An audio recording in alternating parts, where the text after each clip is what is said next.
Hi, this is Charlz9mm and I got another great product to show you. It's the Merrell Trail Glove. All I can say is, oh my gosh, and we'll get to that in just a minute. I just want to introduce that once again, my special guest is the Rambling Chronic PK from the Rambling Chronic PK podcast on iTunes. He is here today to help me review this shoe. He's also an owner of a pair of the trail gloves made by Merrell, and we're going to discuss this shoe. So, how are you today? Thank you for having me. I'm doing well. Okay, we're going to talk about another shoe. We seem to be on a kind of a trend here, doing a lot of shoe reviews, but that's great. Shoes are great. I love them and love to run. And a lot of people have said, hey, every pair of shoes that you've reviewed, you've loved, and what's the deal with that? Well, we got some negative ones coming up, I think, but not this one. Not this one. Not. There, I have nothing negative to say about this shoe. I might explain, as we've said in other podcasts, that the Rambling Chronic PK and I are both minimalist shoe wearers, and we're always on the hunt for a good running shoe. Now, the Trail Glove is a very unique shoe made by Merrell. And let's start with the sole. We always start with the sole.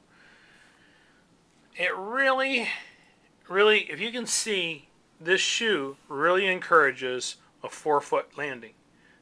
And for you barefoot runners, minimalist runners out here, that's critical, because it's going to be very, very difficult to do heel bashing, heel crashing. It would be terrible in these shoes, but I will difficult say to do, though. They lean forward in such a way that they really promote you. They really promote it. Now, you'll see people do this with a pair of shoes, minimalist shoes. They'll bend them like that. To me, that means nothing. What I want to see is that. That's what I want to see in a shoe. I could care less if you could roll them up and stick them in your pocket. If you can't do that, they aren't worth anything. That's what makes a barefoot shoe. That's what makes a minimalist shoe, right there.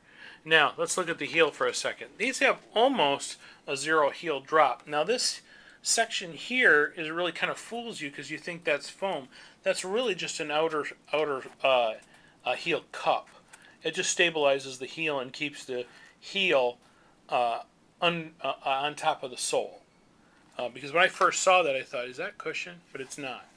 It helps a little bit with foot rolling, which I tend to do just a pronating. little bit. So it does kind of help stop the pronating if you are someone who's prone to do that, just a little. Just a little bit. The other thing I want to mention about this shoe is the enormous toe box, and this is big to me. If I can't get a wide toe box, I don't want the shoes. And there is ample room here for me. They give me a lot of real estate because I want to be able to spread those toes wide, and I can do it in these shoes. There's plenty of room. That's what I love, absolutely love about these shoes. Did you have the same? Do you have the same requirements for a shoe? I do, and there's a certain feel which it's hard to show on the inside, but there's a certain feel in the way that I land, because I come landing down this way, where I tend to want to push my foot in here if something's got my toes held together like that, and having a wide toe box keeps me from really slamming my toenails into the thing. And that's such an issue for me right now. In another pair of shoes, I actually have a black and blue toenail from that very thing happening. So black toenails could be prevented, at least with you. You find that because of the base, your toe base, when you land midfoot, it isn't driving the foot forward into the shoe, and it's stabilizing it, and there's plenty of room for that. That is correct. And it's not that the shoes are fitting sloppy, it's how how your foot is moving forward. That is correct. Impact, when it's in compressed state. And I have been fitted, and I have tried moving a half step up and a half step back, and it's not really so much the size of the shoe, it's strictly the actual shape and function of the front of the shoe that causes mine to either get injured or not. How would you like these on the trail? I like them. They are, you do tend to feel a little bit more, but being a minimalist runner, there is an advantage on the trail for that as well. if you're running on certain rock and certain terrain, you can actually make quick adjustments in these, which I like because I don't tend to twist my feet as much. So you'd say there's a lot of sensory feedback, as minimalist people say. That's well said. Yes. Lots of sensory. Well, we're going to give this one an 8+. I know I am. Do you agree with that as well? I do agree. I like the way that it feels. I don't want to skip this part because I really like the way that it laces up here.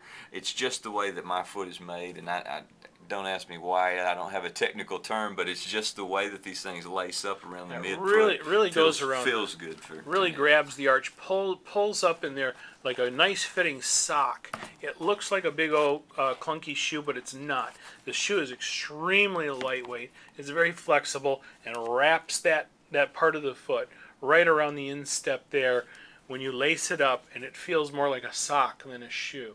And that's what works for me. And I think that might be, I don't want to put words in your mouth, but that seems to be what we're discussing. Would you say that? Yes, sir. I would agree with that. And Merrell, boy, hit one out of the park with this one.